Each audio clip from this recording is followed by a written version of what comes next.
Welcome to the Counselor Overview for managing your personal profile settings in Counselor. This area we refer to as My Profile. So there are two ways to get to My Profile once you're logged into Counselor. The first is you can simply just click on your name. By doing so, it will take you to the profile screen. The alternate method is by clicking on Administration and then selecting My Profile.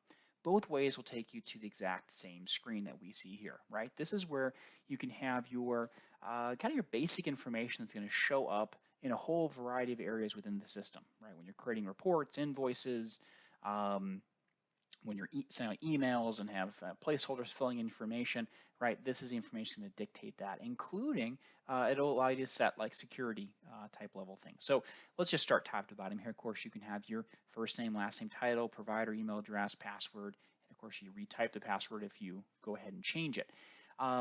One area I want to note here is with your last name. You do want to put your credentials after your last name. So you put comma and then whatever your credentials may be. Your title can be whatever you like. This will show up once again on the professional reports and patient counseling summaries. So you do want to be aware that this will be visible in different places. Now the provider type, there's quite a bit of flexibility there. That once again also will show up on your professional reports. Okay. This will have your email address. This is typically going to be a work email address. You generally speaking would not have a personal email address in here. Once again, the password's in place. Beneath this, you can see you can upload a profile picture. This profile picture can be used in a variety of ways. For example, if you use text message confirmation messages, you can have your profile picture inserted along with that text message, right? So there's different things you can do there. Of course, you have your license number. You can decide whether you wish to have a ding played, an audible ding, when you receive a pop-up notification. So this is when you receive something via the user chat feature. So you can, by default, that is turned on. You can decide if a fax message, fails, where you want the failed fax message to go, right? So you can have this directed to your email address if you wish. Text messaging, this is an option. If you do have text messaging activated within Counselor, this will enable you to have a message sent to you if you do not respond to the user chat feature, meaning that, let's say the front desk clicks the arrival notice, which sends a pop-up message to you, but you're away from your computer, or you're traveling, maybe you're driving between locations. This would then send a text message to you, letting you know what that chat message was. And then of course you can reply to that text, and whoever sent it will receive it as a text message. So it kind of extends that user chat feature to texting, and it allows you to reply back to it.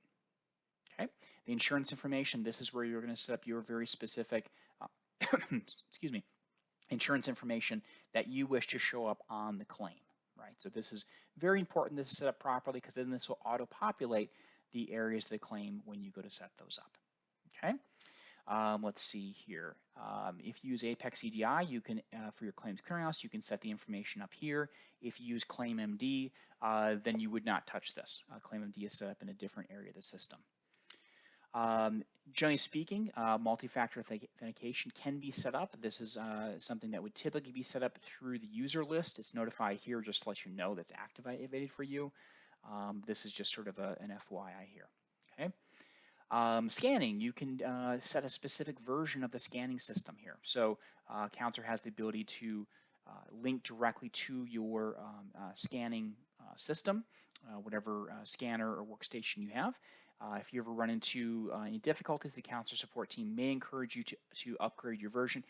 If everything's working fine, there's no reason to upgrade your version, right? So you just leave that as it is, just if the Counselor support team advises you to do so. Same thing goes for Snapshot. Snapshot's a tool where you can use a smartphone or tablet to take a picture of something, and it will load into the patient's document section, or the clinic documents, or insurance card area, or the patient's profile picture. You can choose, there's different options for that. Once again, the Counselor support team could guide you through those selections. Another option here is display options. This allows you just to customize how you want to see your screen in Counselor, right? Do you want to see the black and blue, the blue and black and gray and blue, whatever kind of combination you prefer, whatever's easiest on your eyes, whatever pops the most for you. You can also decide in the header, when you're looking at a patient profile, or let's say you're in the patient invoice screen or you're in the patient visit screen, this will show you, currently it's set to show the patient name, date of birth, and phone number, right? But you could say, no, I'd rather have something different. I want to see their social security number at that point, right? So you can modify this on the fly. Another option here is if you do use a VoIP system, like Skype or any other VoIP systems, you can activate this, and then in the patient profile, near the phone numbers, you'll see a little phone icon that you can click on, and then it will activate the VoIP system that you have installed on that computer. Okay. The last options here regarding signature.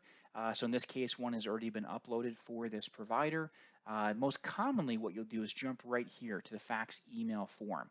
Click on the word form, it'll download a PDF, print that PDF, sign it, scan it back, and send it back to counselor. There's instructions on that form showing how to do it.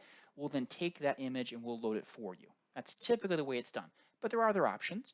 You, of course, could draw this online. So if you wanted to use a tablet computer and a stylus or your finger, you could draw, right? If you want to use your mouse, as I'm doing here, you could do that as well.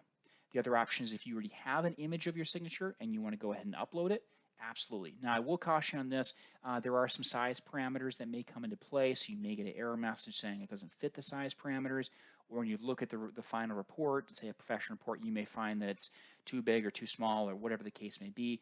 So in that case, I would encourage you to use this form, right? To complete this, send this back to counselor, and we'll get your signature in place. Okay. Now, once again, if you make any changes to any of these areas, you do want to make sure you click save. That will lock in those changes moving forward. Okay. Of course, if you have any questions about how to manage your profile within Counselor, please reach out to the Counselor support team. Give us a call, email us, live chat us. We are always happy to help. Thank you very much for joining us for the Manage My Profile tutorial.